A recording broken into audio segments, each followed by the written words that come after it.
Allez, salut tout le monde, et aujourd'hui on se retrouve pour parler un petit peu de la filmographie de SRK et Kajol. Alors c'est souvent compliqué d'essayer de classer des films qui n'ont pas grand-chose à voir les uns avec les autres. Je crois même que c'est pour ça que je ne l'ai pas fait plus tôt, c'est parce que j'avais vraiment du mal, quoi. Euh, Qu'est-ce que tu mets en avant en priorité, quoi? Est-ce que tu regardes le scénario, est-ce que tu regardes le jeu d'acteur, est-ce que tu regardes les thématiques ou la bande originale? Et le problème, c'est que pour chacun de ces points-là, j'arrivais toujours à un classement différent.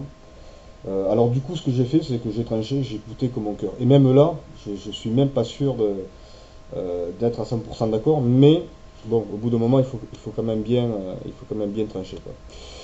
Donc, alors, voici mon classement. Donc, en 7, ah oui, je tiens à préciser avant de commencer qu'il n'y a pas de spoiler au niveau de l'histoire des films, hein. C'est juste, je donne quelques informations, mais en général, ça ne concerne pas le déroulement de l'histoire. Donc, en 7, je mets Karan Arjun. Alors Karan Arjun, c'est un film d'action.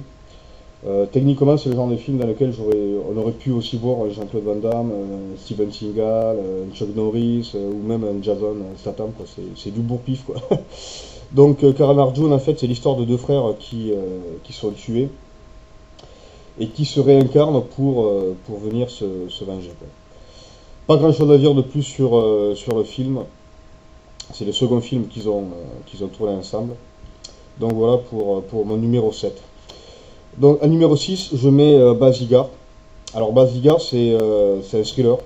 Il est aussi question de vengeance. Mais ce qui est intéressant ici, c'est que c'est surtout le premier film que Kajol et SRK ont tourné ensemble. Alors, petite anecdote concernant le film, SRK, donc, qui est le rôle principal masculin, en fait, il n'a jamais été le premier choix. Et il y a tellement d'autres acteurs qui ont refusé le rôle. Euh, que finalement on est arrivé à le lui proposer à lui. Et je trouve que c'est finalement bien que ce soit lui qui le fasse parce qu'encore une fois on le retrouve dans un rôle euh, qui est différent de ce qu'il fait dans les autres films et ça nous montre encore une fois une facette de son talent. Donc ça c'était pour le numéro 6. En numéro 5, je mets Dilwali Dulania Lejayengue, aussi connu sous l'abréviation de DDLJ pour les connaisseurs. Alors DDLJ c'est un cas intéressant parce que c'est de leur filmographie commune, en fait c'est la seule véritable histoire d'amour, quoi, qui se concentre sur eux, sur le duo SRK et Kajol. Et en fait, si le film je ne l'ai pas placé plus haut dans mon classement, c'est uniquement à cause de l'OST, de la bande originale, parce qu'en fait je la trouve tout simplement pas au niveau, quoi. Alors je dis pas que dans tous les autres films j'ai apprécié toutes les musiques, mais là il se trouve que ouais, il y en a aucune il y en a aucune qui me parle, quoi. C'est abusé, quoi. Il y en a aucune.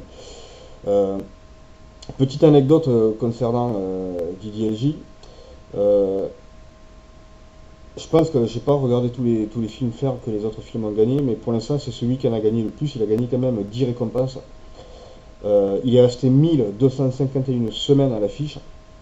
Donc en gros, je vous évite les calculs, ça fait en tout 24 ans au cinéma, quoi, dans une salle à Bombay. Et ça, c'était au 16 mars 2020. Donc voilà pour Didier LJ, c'est dommage, je crois que c'est peut-être la déception de leur filmographie, parce que honnêtement, avec une OST une OST meilleure, il rentrait facilement dans mon top 3, quoi. Très facilement, quoi. Donc en 4 je mets My Name is Khan. Alors My Name is Khan, c'est intéressant parce que c'est le seul film de leur filmographie qui n'est pas un film entre guillemets dit Bollywood, quoi. C'est vraiment un film à l'occidental. Et si j'avais dû juger que sur un jeu d'acteur, c'est vraiment lui que j'aurais mis en numéro un.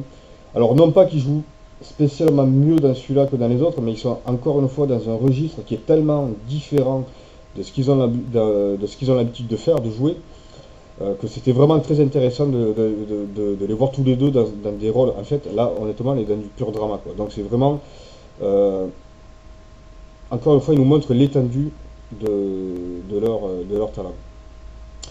Et aussi, ce que je trouve intéressant, c'est la thématique. Alors la thématique, je ne vais pas spécialement trop en parler là, mais il faut savoir une chose, c'est que c'est une thématique qui est malheureusement, je dirais, d'actualité depuis de nombreuses années, un petit peu partout dans le monde. Enfin, en numéro 3 je mets Jill Wallet. J'avoue que le film, en fait, il m'a ému parce que c'est le dernier film qu'ils ont fait ensemble qui remonte déjà à 2015. Et ce qui m'a vraiment touché, c'est de voir qu'ils ont vieilli, quoi. Tout simplement, comme moi j'ai pu, enfin bon, comme tous, on vieillit tous. Mais là, ouais, tu le vois, quoi. Tu vois qu'ils ont plus 20 ans, tu vois que c'est plus l'époque de Basigar, quoi. À l'époque, vous avez 20 et 30 ans, quoi. Et ouais, pour moi, je trouve ça émouvant, quoi.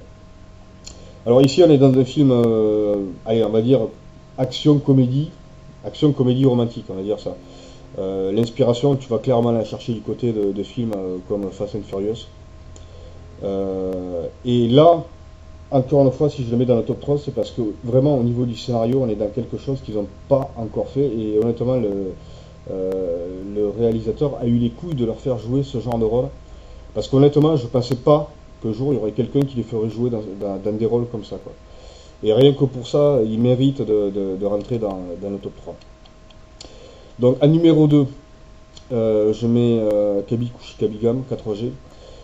Alors lui, il occupe une place à part parce que c'est le premier film de type Bollywood que j'ai vu, donc il aura toujours cette place particulière. Je suis très attaché au problème de la société indienne et des problèmes comme par exemple les castes, le mariage arrangé. Et enfin, il y a une troisième thématique que je n'aborderai pas ici, mais qui aussi, pour moi, je trouve très intéressante et trop peu abordée dans les films indiens, quoi. La force du film, c'est aussi la force du cast, parce que le casting des acteurs principaux couvre en fait trois générations d'acteurs indiens, quoi. La génération de ce que j'appelle les anciens, sans être péjoratif, mais parce que c'est tout simplement les plus âgés, les plus expérimentés, avec Jaya et Amitabh Bachchan qui sont mari et femme à l'écran comme à la ville, comme en réalité. La génération actuelle, alors quand je dis attention, hein, quand je dis génération actuelle, c'est au moment de la sortie du film, c'est-à-dire en 2001. Donc la génération en 2001, c'était Kajol, SRK et Rani Mukherjee. Et enfin la génération montante avec Hrithik Roshan et Kareena Kapoor, quoi. La force du cast, c'est aussi les acteurs secondaires, parce que là aussi c'est du solide, ce ne sont que des acteurs confirmés. Et pour couronner le tout, ils ont tous l'habitude de jouer ensemble, ce qui en fait donne une incroyable fluidité. Et t'as jamais vraiment l'impression que c'est joué, t'as vraiment toujours l'impression que c'est du naturel, quoi, ça part du tac au tac, les répliques, je veux dire, c'est nickel chrome, quoi, hein, c'est au poil de cul près, franchement, il n'y a rien à dire.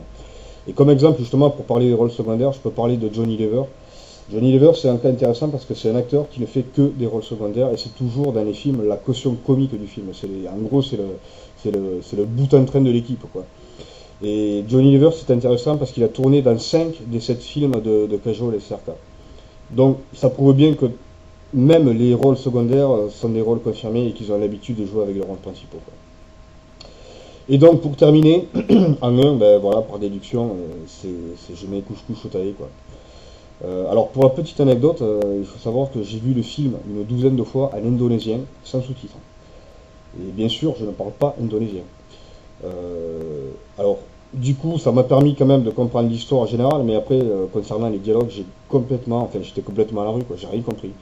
Mais quand même, à force de le voir et par déduction, le côté positif des choses, c'est que j'ai quand même pu apprendre 2-3 mots en indonésien. Donc, bon, après, je dis pas que je vais m'en servir tous les jours, mais bon, c'est quand même, c'est quand même toujours bon à apprendre. Alors, couche-couche au taillé, pourquoi? Parce que c'est peut-être celui qui coche le plus de cases. L'histoire, je la trouve béton. L'OST, elle est béton. Le jeu d'acteur, il est béton. La thématique, pour moi, elle est béton parce que ça me parle. Et c'est peut-être pour ça d'ailleurs que je le mets en numéro 1. C'est parce que c'est une thématique que j'ai. Alors, je ne l'ai pas vécu exactement dans les mêmes conditions, mais c'est quelque chose que j'ai à peu près vécu de façon similaire dans mon adolescence, donc dans ma période de lycée, fac, tout ça, quoi. Même collège, on va dire. Je trouve que le trio Rani Mukherjee, SRK, Kajol, ils marchent du feu de Dieu. Ils sont bons, ils sont bons tous les trois parce que SRK a gagné le prix de meilleur acteur, Kajol a gagné le prix de meilleure actrice et Rani Mukherjee a gagné le prix de meilleur second rôle féminin. Donc ils sont tous les trois haut niveau. Et je vais même plus loin, Kajol, pour moi, enfin, dans le film, dans tous les films, elle est incroyable, mais là, elle est vraiment phénoménale. Elle est phénoménale. Si bien que quand j'étais allé me renseigner après sur le film, et quand j'avais vu que Rani Mukherjee et Sarka avaient gagné des prix pour ce film, je comprenais pas pourquoi. Parce que Kajol, elle est tellement excellente dans ce film qu'elle crève l'écran, tu le vois qu'elle, quoi. Du coup, ça m'a étonné que les autres soient nominés et gagné des prix parce que elle était. Enfin, moi, quand je regarde ce film, je ne vois qu'elle, quoi. Donc, Couscous Otae, c'est voilà, c'est pour moi, c'est la petite pépite dans leur filmographie. Et j'ai vraiment hâte que quelqu'un, qu'un réalisateur, et là en l'occurrence Karan Johar, c'est lui qui a réalisé le film, j'attends vraiment de voir un film où ils seront à un tel niveau d'excellence. Et c'est d'ailleurs pour ça que je suis en train, pour la petite anecdote, d'écrire moi-même. Enfin, j'essaye d'écrire un film, je l'ai quasiment fini au moment où j'enregistre cette vidéo. Et bon, mais j'aurai l'occasion d'en revenir, d'en reparler dans une autre vidéo. Voilà, bah écoutez, c'était mon classement de leurs films jusqu'à présent, en attendant les suivants. Allez, bonne fin de journée à tous et à la prochaine.